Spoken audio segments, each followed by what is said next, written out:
President Trump is celebrating that historic sit-down with North Korean leader Kim Jong-un. The two leaders signed an agreement that made a broad commitment for the United States to provide North Korea with, quote, security guarantees in exchange for denuclearization of the Korean Peninsula. The president says he will halt joint military exercises with South Korea and that the North had agreed to destroy a major missile testing site.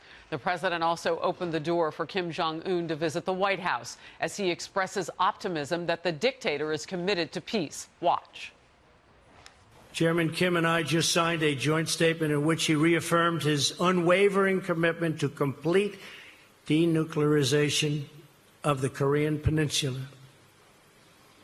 We also agreed to vigorous negotiations to implement the agreement as soon as possible, and he wants to do that. Chairman Kim has told me that North Korea is already destroying a major missile engine testing site.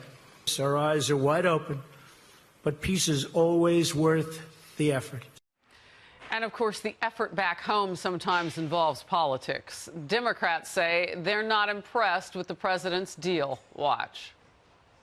It's worrisome, very worrisome, that this joint statement is so imprecise. What the United States has gained is vague and unverifiable at best. What North Korea has gained, however, is tangible and lasting. I have to be honest with you, this is the weakest statement I have ever seen come out of any engagement with North Korea.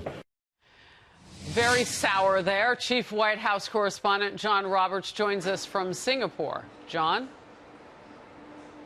And it should be pointed out right here at the top, Harris, that the Democrats backed some other deals with North Korea that might have looked strong on the surface, but eventually fell apart when North Korea decided to cheat on it. The president's insisting that he is going to hold sanctions and other action over Kim Jong-un's head to make sure that he does comply with the spirit of this agreement. So we've seen some criticism. We've also seen some skepticism of what happened here in Singapore. But from UK Foreign Minister Boris Johnson just a short time ago, a statement of praise. Johnson saying, quote, "This is an important step towards the stability of a region vital to global economic growth."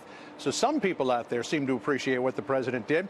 The president pointing out that this is just the beginning. It's a very general document. The president said he didn't really have enough time during the summit itself to get into a lot of specifics. Those details are to be worked out in the weeks and months ahead by a team led by the Secretary of State, Mike Pompeo, and he'll have his first meetings with the North Korean delegation sometime within the next couple of weeks. The president is getting some blowback, though, from a member of his own party on the military front. Lindsey Graham, critical of the president's stated desire to one day, not necessarily now, to remove U.S. troops from South Korea. Listen here. I want to get our soldiers out. I want to bring our soldiers back home.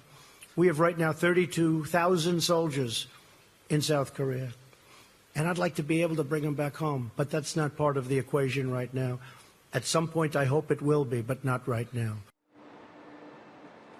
And you mentioned at the top of this, Harris, that the president does want to end these joint U.S.-South Korean military exercises, saying that they're very provocative and that they're expensive as well. The president believes that if he can get North Korea to denuclearize, if he can sort of bring North Korea, if you will, into the light. And the president had a very interesting video that he played for Kim Jong-un. He had that produced where it showed North Korea coming into the light, and then it questioned, what is the North Korean leader going to do? But if the president believes that he can do all of that, there may not be a need for at least as many U.S. troops on South Korean soil.